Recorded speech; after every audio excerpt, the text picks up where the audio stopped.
રાજ્યમાં આગામી 2 દિવસ તાપમાનનો પારો 2 થી 3 ડિગ્રી વધતા કાળઝાળ ગરમીની આગાહી કરવામાં આવી। ચૂંટણીના દિવસે 26 એપ્રિલે ગરમી 40 થી 43 ડિગ્રીને પાર થશે। ચૂંટણીના દિવસે અમદાવાદમાં 42 થી 43 ડિગ્રી તાપમાન રહે તેવી શક્યતાઓ છે। પશ્ચિમથી ઉત્તર પશ્ચિમના ફૂંકાશે પવનો। અંબાલાલ પટેલે પણ ગુજરાતમાં આકરા તાપની કરી છે આગાહી। અંબાલાલ પટેલના મતે 24 એપ્રિલથી તાપમાનનું પ્રમાણ વધતા મધ્ય ગુજરાતની સાથે સૌરાષ્ટ્ર અને ઉત્તર ગુજરાતમાં પણ ગરમીનો પારો 42 ડિગ્રી સુધી પહોંચી શકે છે। મે મહિનાની શરૂઆતમાં કેટલાક સ્થળ પર કરા સાથે વરસાદની પણ અંબાલાલ પટેલે કરી છે આગાહી। રાજ્યના અનેક વિસ્તારોમાં સામાન્યથી વધુ તાપમાન નોંધાયું। અમદાવાદમાં 48 કલાકમાં મહત્તમ તાપમાન 43 ડિગ્રીએ પહોંચી શકે છે। બપોરના સમયે હીટ વેવની શક્યતાએ હવામાન વિભાગે એલર્ટ આપ્યું છે। ખાસ કરીને દરિયાકાંઠાના વિસ્તારોમાં અસહ્ય ઉકળાટ બફારાનો થશે અનુભવ। એપ્રિલના અંત અને મેની શરૂઆતમાં પડશે આગ ઝરતી ગરમી। રાજકોટમાં 40.7 ડિગ્રી, સુરેન્દ્રનગરમાં 40.3 ડિગ્રી તાપમાન નોંધાયું। ગુજરાત એટીએસે ઝડપેલા દેશના 2 ગદ્દાર મામલે તપાસમાં ખુલાસો થયો કે આરોપીઓએ હિન્દ વિલાયત નામનું ગ્રુપ બનાવ્યું હતું। આરોપીઓના એક્ટિવ ગ્રુપમાં અલગ અલગ રાજ્યના 12 મેમ્બર્સ હતા। બંને આરોપીઓ સાથે સોશિયલ મીડિયામાં જોડાયેલા લોકોની તપાસ હાથ ધરવામાં આવી। સેન્ટ્રલ એજન્સી સાથે મહારાષ્ટ્રની એજન્સી પણ તપાસમાં જોડાઈ। અમદાવાદમાં મણિનગર રેલવે બ્રિજની સર્વે કામગીરીને લઈને સ્થાનિકોએ વિરોધ નોંધાવ્યો છે। બેનર લગાવી સૂત્રોચ્ચાર સાથે વિરોધ કર્યો છે। ઓવરબ્રિજના કારણે મહાદેવનું મંદિર અને લોકોના ઘર મળીને 350થી વધુ એકમો કપાતમાં જશે। પોસ્ટર લગાવી સ્થાનિકોએ મંદિર અને ઘર ન તોડવાની માંગ કરી। મહેસાણામાં છેલ્લા ઘણા સમયથી 80 મીટરના રિંગ રોડ અને ટીપીડીપી સ્કીમના વિરોધમાં ચાલી રહેલા આંદોલનને સફળતા મળી। ખેડૂત સમિતિના આગેવાનો અને સીએમ વચ્ચે યોજાયેલી મહત્વની બેઠકમાં ખેડૂતોના પ્રશ્નોનો હકારાત્મક ઉકેલ આવ્યો। કુકસ ગામે મળેલ 14 ગામની ગ્રામસભામાં ખેડૂતોએ હાલ પૂરતું આંદોલન સ્થગિત કરવા જાહેરાત કરી।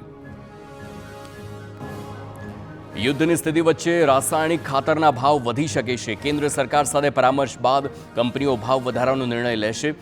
ઇફકોના ચેરમેન દિલીપ સાંઘણીએ કહ્યું કે યોગ્ય પ્રોડક્ટ બજારમાં ન મળી રહી હોવાથી ઉત્પાદન પર અસર થઈ છે। કેન્દ્ર સરકાર મંજૂરી આપશે તો ખાતરના ભાવમાં વધારો કરાશે। સ્થાનિક સ્વરાજની ચૂંટણી પ્રચાર માટે અંતિમ 3 દિવસ બાકી। છેલ્લા સમયે એડી ચોટીનું જોર લગાવશે ભાજપ। સીએમ ભૂપેન્દ્ર પટેલ અમદાવાદમાં કરશે ઝંઝાવાતી પ્રચાર। આવતીકાલે કુબેરનગરમાં સીએમ ભૂપેન્દ્ર પટેલનો રોડ શો। ડમરૂ સર્કલથી 2.7 કિલોમીટરનો સીએમનો ભવ્ય road show. Bike, open jeep, DJ સહિત ભાજપ કરશે શક્તિ પ્રદર્શન। અમદાવાદ મનપાની ચૂંટણીમાં સ્લોટર હાઉસનો મુદ્દો ઉઠ્યો છે।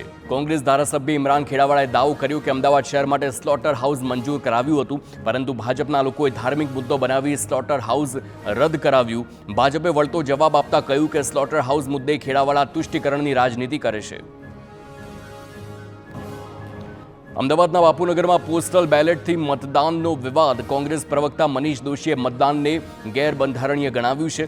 મોટાભાગના હોમગાર્ડ કમાન્ડન્ટ ભાજપ અને આરએસએસ સાથે સંકળાયેલા રાજ્ય ચૂંટણી પંચને અમે 15 એપ્રિલે ભયસ્થાન દર્શાવ્યા હતા। અધિકારીઓની ગેરહાજરીમાં પોસ્ટલ બેલેટથી મતદાન ગેરબંધારણીય। ભાજપે ગેરરીતિ અને ગોલમાલનો ઉપયોગ શરૂ કર્યો।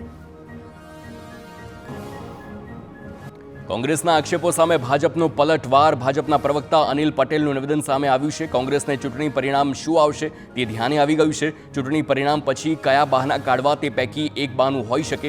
બેલેટ પેપરથી હોમગાર્ડ કે પોલીસ વોટિંગ કરે છે। વોટિંગ પહેલા તેની ઓળખ થાય તે બાદ મતદાન। સંઘ અને ભાજપ જે રીતે પ્રચાર કરે છે તેનાથી કોંગ્રેસને ચિંતા। ચૂંટણીના પરગમ વચ્ચે ભાજપની રણનીતિ। વિપક્ષના ગઢ પર વિશેષ ધ્યાન આપવામાં આવશે। કોંગ્રેસ અને અપક્ષની બેઠકો વિરુદ્ધ ભાજપનો વિશેષ પ્રચાર। Group meeting, door to door પ્રચાર અંગે ભાજપની રણનીતિ। ઇન્ડિયા કોલોની, દરિયાપુર, લાંભા માટે વિશેષ રણનીતિ। અમરાઈવાડી, બાપુનગર, કુબેરનગર, જમાલપુરમાં તડામાર તૈયારીઓ। બહેરામપુરામાં સરદારનગર સહિતની બેઠકો પર ખાસ ફોકસ કરવામાં આવશે। રાજકોટમાં ચૂંટણીના અંતિમ દિવસોમાં ભાજપે જૂના જોગીઓને મેદાનમાં ઉતાર્યા। ભાજપે મહત્વના વોર્ડની જવાબદારી જૂના જોગીઓને સોંપી છે। વરિષ્ઠ નેતા વજુભાઈ વાળા પણ ચૂંટણી કાર્યાલય જોવા મળ્યા। વિજય રૂપાણીના પત્ની અંજલિ રૂપાણીને વોર્ડ નંબર 10ની જવાબદારી સોંપવામાં આવી।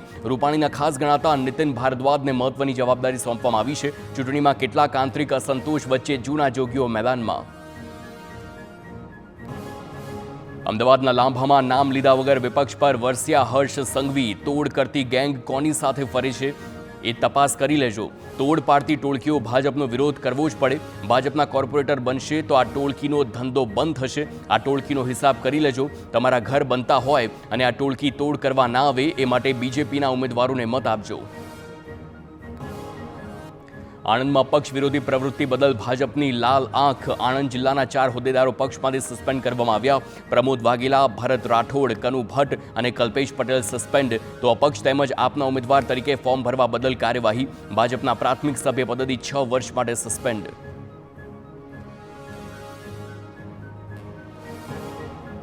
આણંદના સાંસદ મિતેશ પટેલના ગ્રાન્ટના નિવેદન અંગેનો વિવાદ વકર્યો છે. કોંગ્રેસના ઉપપ્રમુખ વિજય દવે ચૂંટણી પંચને ફરિયાદ કરી છે. સાંસદ મિતેશ પટેલ સામે કાર્યવાહી કરવા કોંગ્રેસની માંગ.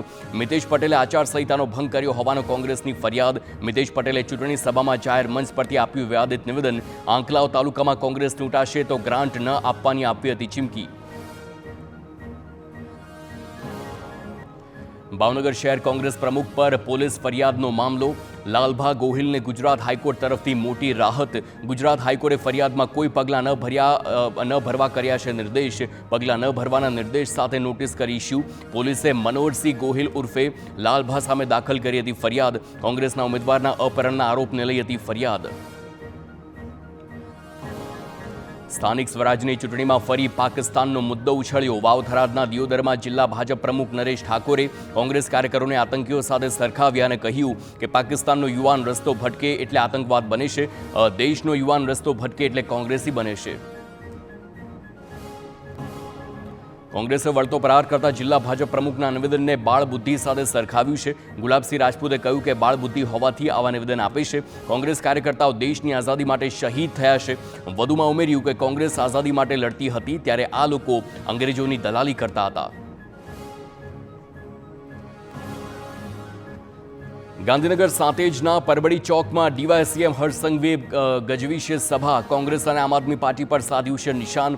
આ વખતે લોકોએ આખી રાત ગરબા રમ્યા છે. ગરબા રોકવા આવશે તો મારે અડધી રાત્રે એને ઠોકવા આવવું પડશે. લુખ્ખા ટપોરીના વરઘોડા નીકળે તો કેટલાક લોકોને દુઃખ થાય છે.